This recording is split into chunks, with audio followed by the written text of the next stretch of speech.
The broadcast is now starting. All attendees are in listen-only mode. Hi, welcome to the 18.2 walkthrough. I'm James Leckie. I'm going to be taking you through the 18.2 release that we did over the last 2 months today. But before we get started, I just want to remind you all that coming up at the end of Feb, only a month away from now, we've actually got our meetup. So if you want to come and join us, discuss our future roadmap and listen to me talk a bit more about what we're going to be building over the next year. But most importantly, come and meet others that are also using Schoolbox and going on the similar journey to you, and to network and discover what is happening out there in the Schoolbox community. I do encourage everyone to come along and sign up today. We've still got many tickets to go, so get in now and get your tickets registered. So let's start by getting into our 18.2 walkthrough. Firstly, when we look at this new login screen here, this has actually all been rebuilt. We wanted to update to our new modern framework, and we've done that in the login screen here. The other area that's also been updated is all the policy and support and feedback areas within Schoolbox. In the support and feedback area, just one little change that you should be aware of: the type of inquiry is now editable. So this area here is now editable. Previously, we had to do that with custom work. You can now update these on your own. So going back and logging in as the user, one thing you'll notice is there is an extra button here on the login screen. This won't show up for everyone. This is appearing for me because I have SAML configured but not enabled to force all users to use it. So this allows you to allow people to choose the type of authentication that they want.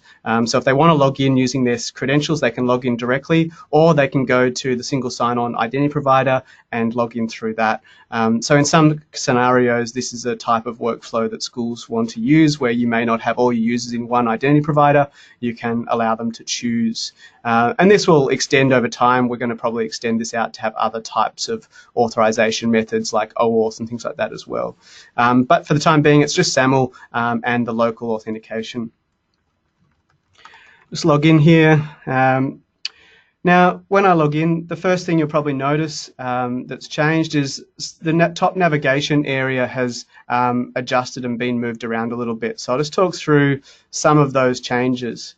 Now, I know everyone hates changes to the navigation. Our muscle memory is programmed. I can tell you from experience, it's taken me about 2 weeks to relearn where these buttons are. But once you learn it, I think in the long term, it's going to be a much better layout. So let's just talk about what those changes are. Firstly, we moved the profile settings from the left-hand navigation up into the top nav here. So now you'll find underneath your profile photo here, this will be normally your profile photo. For me, it's just the Alaris icon. You'll find your profile settings, admin, logout features here in the top right corner. And of course, the switch users is all available from here as well. So those features are available through there. Now, the reason we did this, the reason we made this move is, one, is that this is a more common place for applications to place those types of functions. The logout and admin areas are normally placed up in the top right-hand corner underneath the profile photo. It's a fairly common thing these days. The other reason is that we've now added the ability to stash the side navigation. When the side navigation is stashed, if we had that settings under there, you'd have to go through 2 or 3 clicks to access those options. And we found that was too many clicks to access those options. So we wanted to make it still quick and easy to access these things that you probably need to access fairly frequently, even though we had stashed the navigation. Let's talk about this navigation stash now. So on the left-hand side here, you have this region that we've had for a long time that provides all the links and access to my subjects and my links all through the left-hand nav here. We've always had that as primary navigation. We've now added this pin button, and that allows you to unpin that navigation and effectively provide you with a full screen Schoolbox experience. This is really useful for areas such as the CAMI and PlagScan, where you need more real estate, but also for things like rubrics and tile-based interfaces look particularly good when they're full screen. So we've made this so you've got the maximum real estate, particularly useful for screens that are perhaps a little bit smaller. You can still access all of those navigation items by pressing the the hamburger icon over here in the corner, and that will pop out that navigation area, giving you access to everything that you still had before. It'll just be stashed. For those that have used Schoolbox on smaller screens, this will be very familiar to you because this is actually the same, I guess, paradigm we use on smaller device screens. We've just increased it so that now optionally on larger screens, you can also have that same experience. So you now got that same experience. I should note that on mobile devices, the profile icon here will be pushed back down into this navigation area here. So if you're using Schoolbox on a mobile, this navigation element will still appear down here. We just didn't have enough width on a mobile screen to continue to have that in the top nav. So you'll find that on mobiles, it's down in here as well. This pin icon you can bring back at any time, and it will remember your settings. So it will remember it across sessions, across devices. So once you've chosen to stash that navigation, it'll stay that way forever for your account. If you bring it back and unpin it, it'll stay that way as well. So you can choose which experience you prefer. If you're using a big screen primarily, you may want to have it always docked. If you're using a smaller screen or a smaller laptop device, you may choose to always have it stashed. Some people may choose to only stash it when they're using it in certain interfaces like Cami or things like that where they need that extra real estate. All right, let's move on now. So let's have a look at the admin system and what's going on with some new features in the admin system. So first up, I mentioned before that you could adjust the settings to the feedback form, and those settings can be found here. Feedback types. It's just a comma-separated list of types of feedback that you allow through that feedback form. Adding new items to this comma-separated will, of course, update that form. It just helps you classify the type of feedback, and you can use that to then filter or adjust where that email goes if you choose on your email server. Okay, moving across, let's have a look at some other settings that are available. There's a new button in here called Profile Buttons. Profile Buttons allows you to add custom buttons to students' profile pages, or actually any user's profile page, and also the My Students component on dashboards. This is a really common custom work request that we were getting. Lots of schools want to add their own unique buttons to those pages. Those buttons may link to analytics, they may link to payment gateways and other features that schools have that they want to plug in based on that student's information. So this allows you to add custom buttons specific to that user's profile page that can take you on to somewhere else. Of course, when you're creating these buttons, it's useful in the URL that you're creating to be able to have access to the user's ID, email, username, all those types of attributes that you may want to pass through to the third party that the link is referencing. So we provide tokens for you to use to actually pass that information on to the user. So you can create a URL here with your own passing of tokens. Next up, you can configure whose profiles these buttons will appear on. So if you only want to put it on junior students, you're able to put that button only on junior students. You'll notice here visibility buttons will be visible to all staff and students. This is currently not set up, but by the time 18.2 goes live, you will also have the ability to set visibility, allowing you to create buttons on junior school student pages that are only visible to staff, as an example. So we do intend to have this fully configurable both for which profiles the buttons appear on, but also who can see those buttons, whether the parent can see it, whether the student can see it, whether other staff can see it. So you should have all the flexibility you need to create those custom buttons that you want to add and build out those profile screens with. Okay, moving on to the next area that I want to have a chat about. I'm going to have a look at the filters area. So the filters area, we've now got upcoming due work being added in here. Now, there's been a large amount of forum requests for a feature to hide tasks from the due work page. And so this is how we've responded and I guess satisfied this requirement, is by providing the ability for students to filter their upcoming due work, but also providing from an admin perspective the ability to configure the filters that are available on that page. We go to the upcoming due work filter. If, for example, you wanted to not include tasks, which is the really common one, you can, of course, tick on what you want to include, and this view will no longer display tasks to the users. So you can remove the tasks element from that due work. So you've got control over these filters. I do strongly recommend you come in and look at these filters, what you want students to be able to use, what you don't want them to be able to use, what are the default settings that you perhaps want to set for them, and configure that so that they're getting the best view of their upcoming due work that is applicable within your school environment. So if you want to filter out specific things, you can now do that for the students' due work page. Of course, those things will no longer be visible on this page if you do that. But they still will be visible in other areas. For example, the homepage course outline. So tasks will still be visible there. They just won't be visible on the due work page anymore. Okay. That wraps up for the admin system. Let's have a look now at the enhancements we've made to the pastoral system.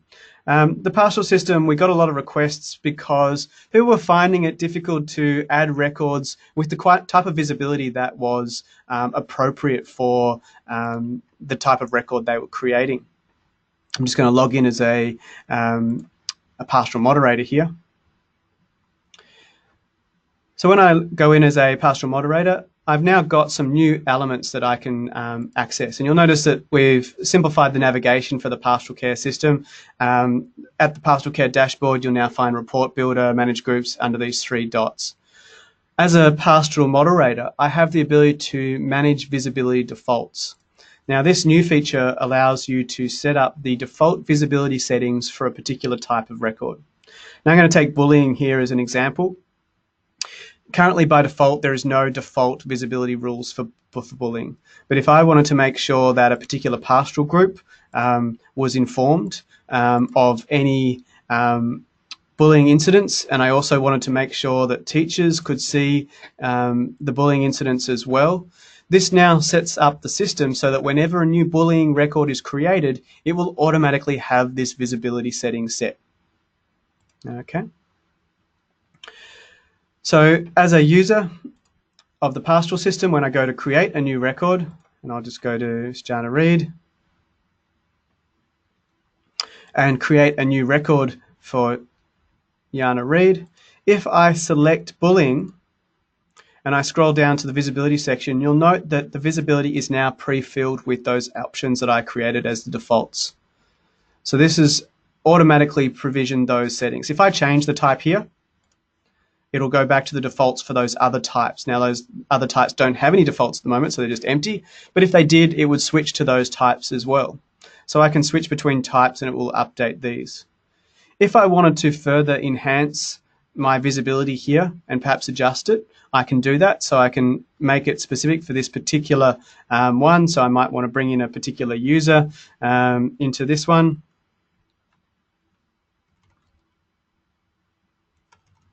If I can find someone. And now I've added that particular user. If I've done that, you'll note that when I go to change the types, it's not going to forget my customizations. Because I've made customizations now, it's going to store those. So it won't be overwritten by changing the type. It's just kept it in there forever now. But if I just left it as defaults, it will update it automatically.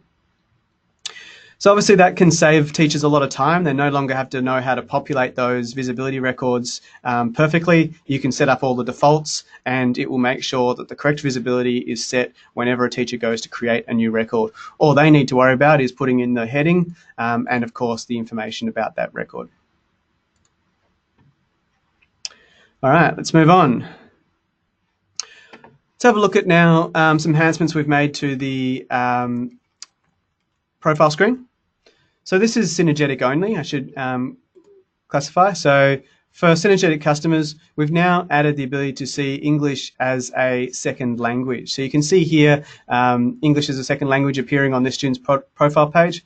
You'll also note court orders are appearing as well. These have been added to the contact alerts.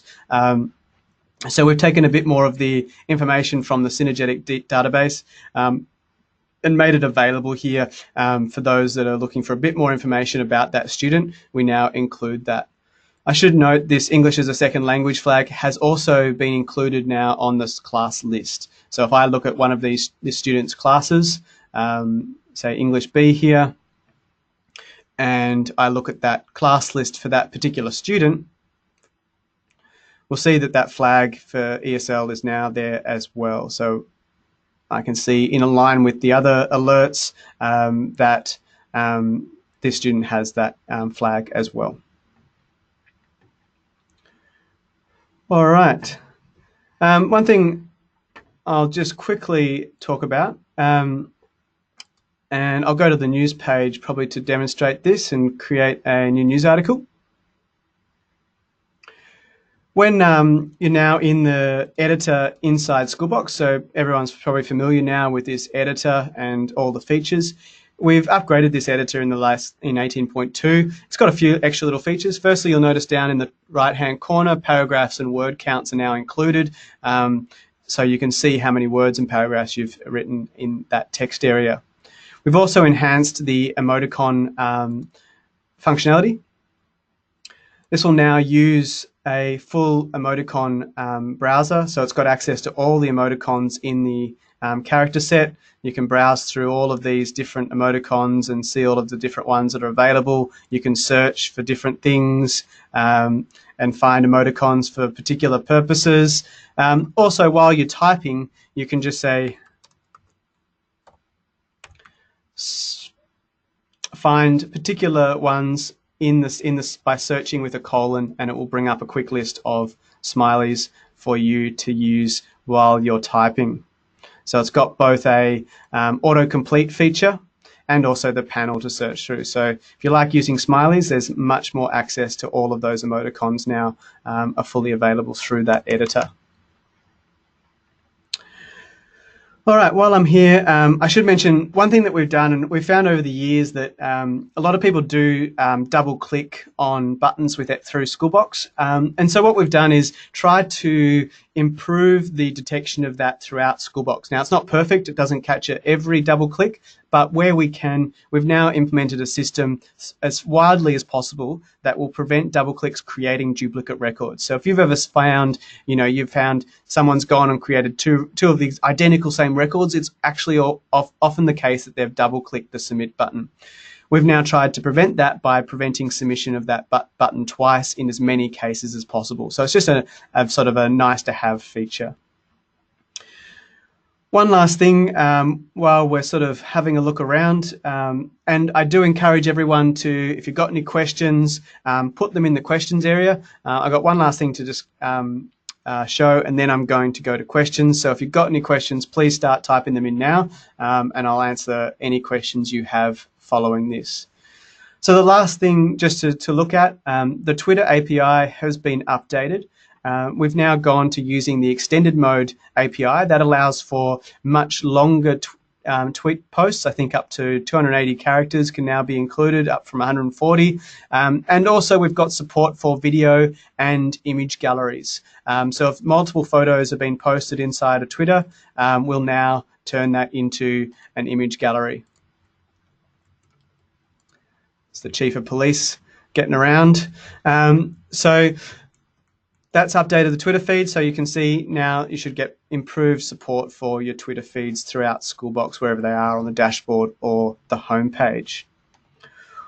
All right, so that about sums up the walkthrough. I think that's everything that we've built over the last 2 months. You will have noticed that we've had a much shorter release cycle this time. We wanted to get this out before Christmas. We went for a very quick release cycle. We're happy about that. We feel like it's been able to deliver a really high level of functionality in a short period of time. You haven't had to wait too long. This presentation hasn't been too long. It's going to be very easy to roll out these features and functions to everyone. Currently, we're underway with upgrading everyone's servers. We're about 2/3 the way through that process in terms of upgrading from Ubuntu 14 to 18. We'll have a few more of those servers being upgraded over the next month or so, and we're also at the same time rolling out 18.1. We do expect 18.2 to go gold next week, so we expect this to be available to everyone as of next week, and we expect it to roll out fairly quickly. We don't expect there to be many reasons why many people would, I guess, stop this from upgrading. The upgrading will be very quick. There's hardly any changes in terms of the database or data. There'll be very little downtime, a few minutes if that. So it should be a very quick and painless upgrade for for everyone to get access to these features. And I know that a lot of you are out there pretty keen to get access to filtering tasks and also, of course, the side menu stash. They have been very popular in our forums, and we do thank you for your feedback.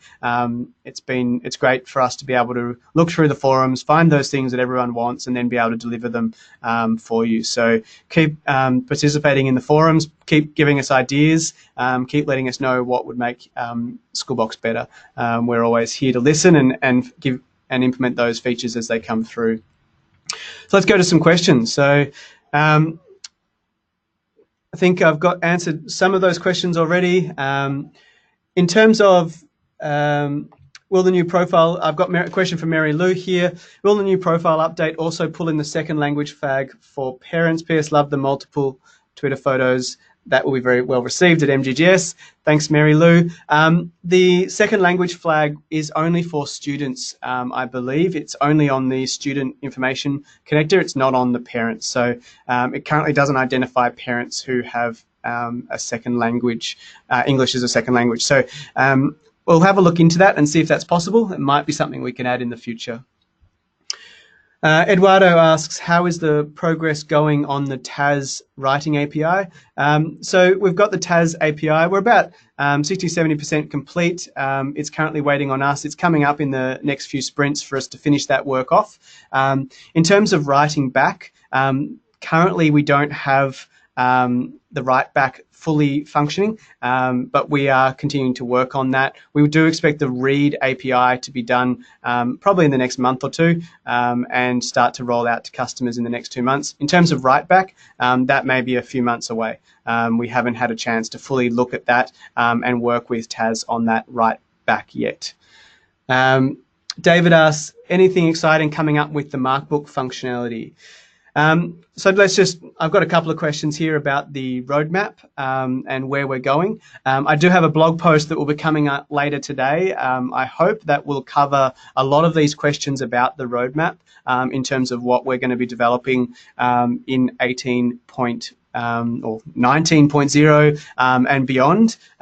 So the next release, of course, will be 19.0. In terms of what we can expect coming up, key things that are on the short list, I mentioned the TAS API, but also things like the Markbook capability view. So being able to see your rubric marks in a Markbook view. So you can see all of your assessments across rubrics, across all of your students in your class. We're expecting to build that in the next few releases. Also, we're looking at adding comments to news. So there's some of the upcoming features.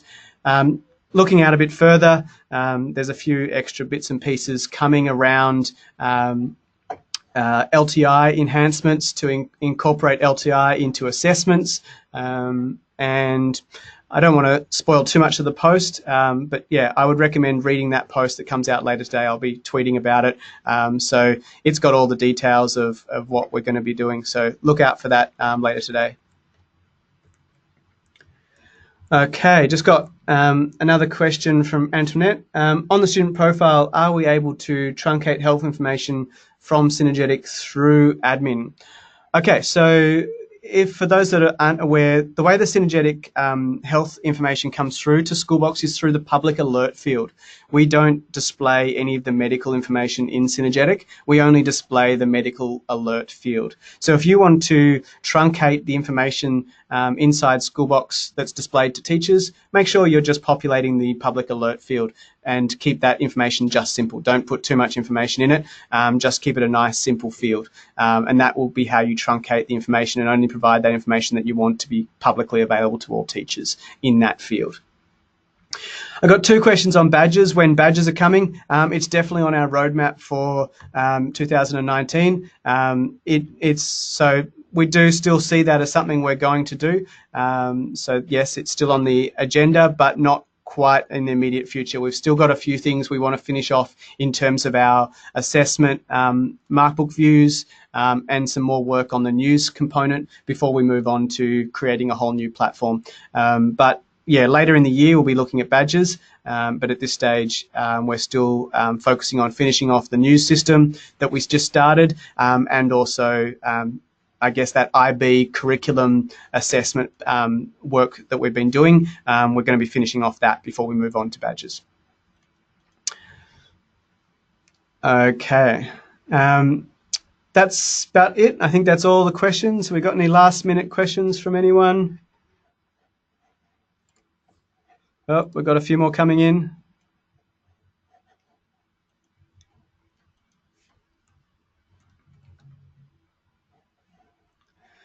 Felicity asks about the news module. If a news item is unpublished and then republished, as it is removed, then re-added to the digest as appropriate based on the audiences. Okay, so what's happening here with the news system, there is part of the, I guess, the unpublish, delete, there is what we call a notification retraction. A notification retraction is a new feature that we added last year, and it allows us to basically take back notifications that have already been sent.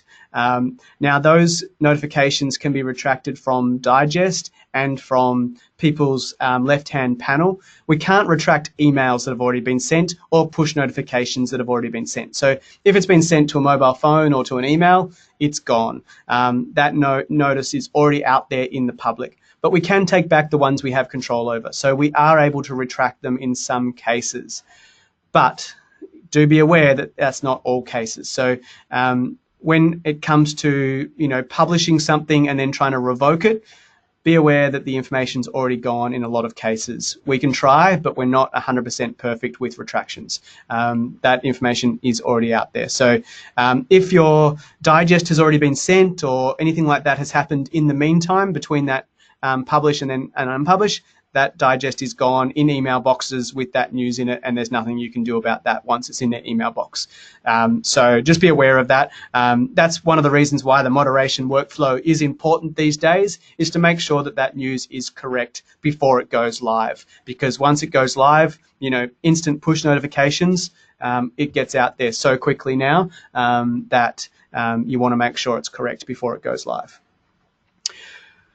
Okay, Brenton asks, on the profile pages, can we see the family unit? Can we see the parents on the students page but not the siblings? Okay, so yes, you can see the family unit. So on the profile screen, we do show, I'll just go to that screen. Let's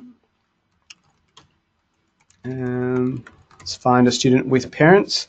Not that one.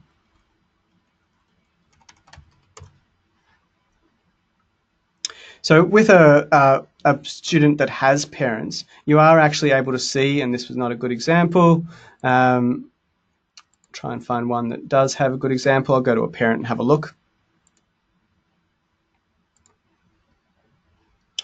So that with the family unit, we do actually try to indicate that that family is together.